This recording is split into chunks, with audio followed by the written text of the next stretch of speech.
But hopefully we will see him again at the Vitality Big Hall.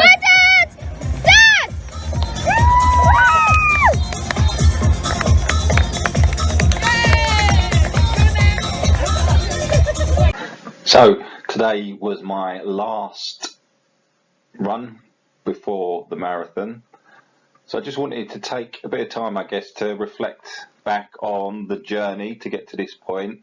And I thought, what better way than to, I suppose, show a couple of pictures from the half marathon, so the big Vitality London half marathon that was 2 weeks ago. I just thought, one, it would be nice just to look back myself, but two, just to show you guys and girls out there what I have been doing. So I thought it was a nice opportunity. I guess today's run wasn't the best, and I thought it would be really nice for me, more than anything, just to look back at these pictures and do these videos, this video, just to show, myself almost what I can do, what I'm capable of before I head off to the marathon next week. I think it's trying to get my mind in a positive place. As I said, I've never done a full marathon before, so getting a bit nervous, but I just thought, pick some of the highlights from the run. So it's been a long journey. Obviously, initially all the marathons got postponed, so meant to be doing the half marathon in April and beginning of April, and then the full at the end of April. But obviously with COVID, they got postponed. So I got myself to a good training point by then. I did dip off. It was difficult to stay motivated for that period. So from April all the way to September, August, September. So the running did dip off at times. I think especially when we came out of lockdown, obviously temptations to I suppose go and enjoy yourself a bit more. Drank probably a bit more than what I should, but I think the key thing was that I kept running. Just even if it wasn't the greatest, that probably I was behind them or where I should be. I wasn't probably doing as many long runs as I should, but I think the most important thing was just to keep running and keep myself motivated. Obviously, it helped with having Terry and Daniel. I think it really helped as well having the half marathon before the full, which just as a good benchmark to say, look, this is what I can achieve. So it did get me thinking as well around what I want to do in the marathon. So my goals and my aims for the marathon. Initially, I said, when I was preparing for it in April, I was slightly lighter in weight, and I was hoping for about 4.5 hours. Between 4 and 4.5 hours. But realistically, I suppose my first aim and goal is to complete it. And then secondly, as long as I get under 5 hours, I'll be happy. And obviously, anything other than that will be a bonus. But for me, being the first one, obviously, nerves kicking a little bit more. I'm doing it on my own as well. The previous half marathons, I've run both with Terry and obviously Daniel on the last one. So I think that's new for me. I've been doing lots of runs on my own, but it's still, I think, on the day, not having that little someone there just to push you along and motivate you definitely helps. So it'll be interesting itself. So that's something I need to get used to. Obviously, the distance itself, very different apparently, Brighton. So my goals, as I said, it's to complete it first and foremost. And I think, as I said in previous videos, I think the motivation one is everyone's different.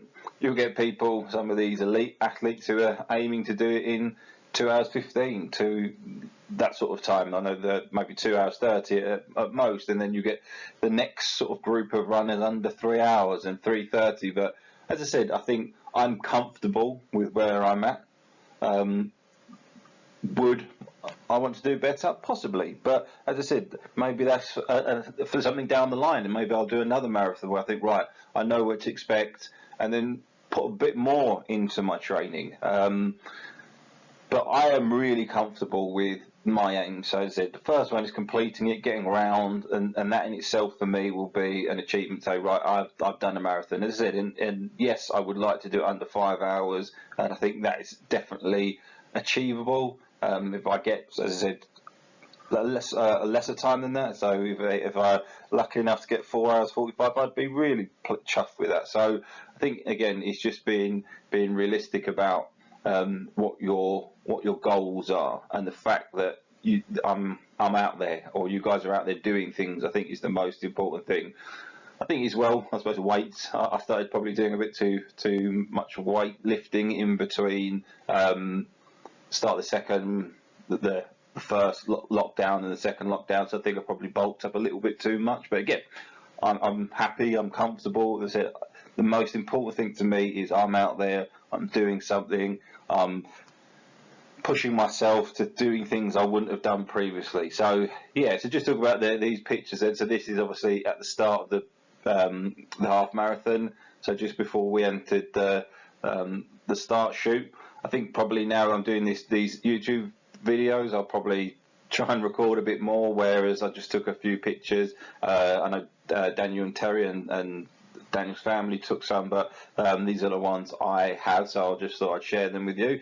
So yeah, this is at the start, so obviously we're a bit nervous, but raring to go.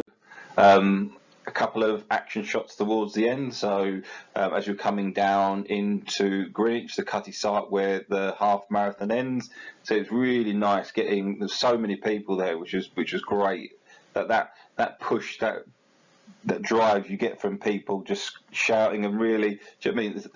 That encouragement is fantastic. You can't replicate that. It's something that lives with you. You haven't experienced that. Just some people there saying, "Come on, you've got this. You've done so well." That's what I'm looking forward to again on marathon day, having those people lining the route, especially towards the end points, just giving you that bit of encouragement. And again, some of these pictures, just it's good to celebrate. So after we had a couple of beers, just to congratulate ourselves.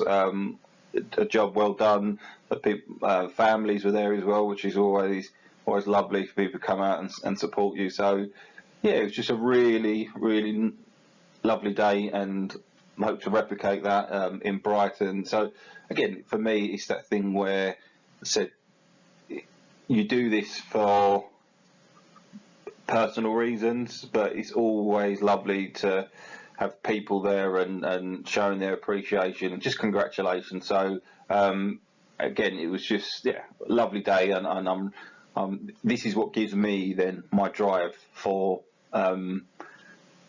Brighton. In my mind, I'm thinking, I know that feeling, and you kind of want to replicate it a bit. Obviously, it's going to be slightly different, as I said, running my own, but it's really nice to achieve, have those goals and targets and then when you go and get them and you achieve and you think back and reflect on all the hard work.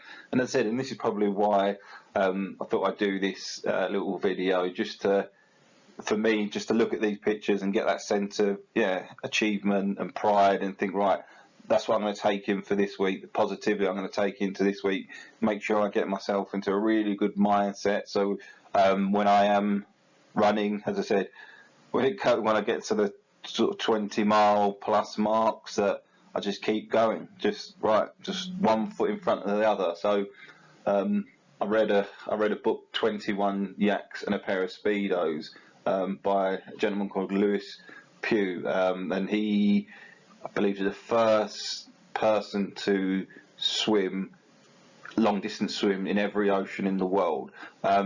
And he's done some fantastic things in his life. I think one of the things he was saying, he was a territorial SAS training or something along those lines. And in the book, I think one of his mottos is said, as long as you can keep putting one foot in front of the other, you just keep going. So definitely for me, that's my mindset for the Brighton Marathon. Just keep going, one foot in front of the other until I get to the finish line. It'd be great to hear from you guys, or any comments or posts in this chat, just sharing some of your achievements or some of your goals that you have coming up. As I said, so this is one of my big achievements. As I said, that it's funny, on the Tuesday before this half marathon, I walked up Ben Nevis with my son, my brother, and one of my friends, Robert. Obviously, I did the half marathon. I've done another half marathon. I've done a charity boxing fight. I said, I know I keep going on about it, but for me, these are some of my golf. I've done some things in golf.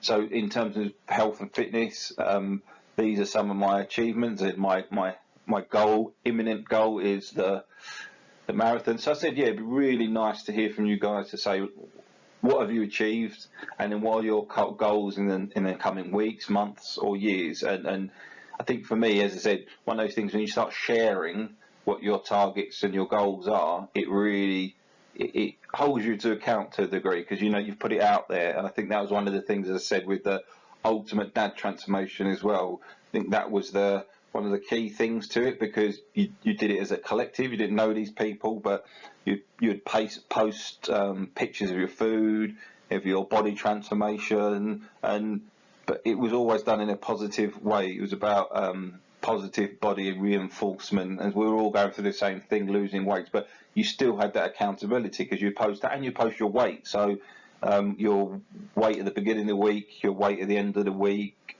and then if you need to be honest about what you've done, so have you been eating well, have you had any cheat meals and stuff like that. So I think that was one of the things for me. I really learned a lot from that, again, is around accountability and staying true to yourself, and then but also putting it out there for others, to understand what you're doing, and and people won't hold you accountable, but it's still in your mind, it does hold you accountable. So yeah, it'd be great to hear from you guys.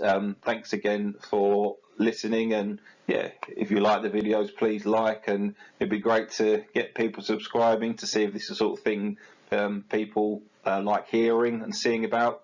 As I said, in the coming weeks, I will try and record a bit more of me actually doing some of these activities. I said that might take a little while, take a time for me to actually be able to do that, and I think it's an art, it's a skill, so hats off to all those people that do it. So I will try and start doing a few live action videos of me doing stuff. So hopefully I'll take my phone with me on when I'm doing the Brighton Marathon, see if I can if I've got energy to record some bits as I'm going along, some of my thoughts maybe, and then, as I said, when I set my new targets, I will then try and get some shots of me actually exercising and then giving some thoughts to it. One of the other things I'm going to be looking at is looking at other YouTubers, so those who are experts in their field, and just trying to sort of not reacting, but trying to watch some videos, get hints and tips from them, and I'll share some of those videos as I'm watching them, and then what my thoughts are behind it, what I'm going to take from these videos if I'm not sure about stuff. So yeah, that's going to be part of my next the evolution, I guess, of what I'm doing here. But again, really thank you for your time, and thank you for listening.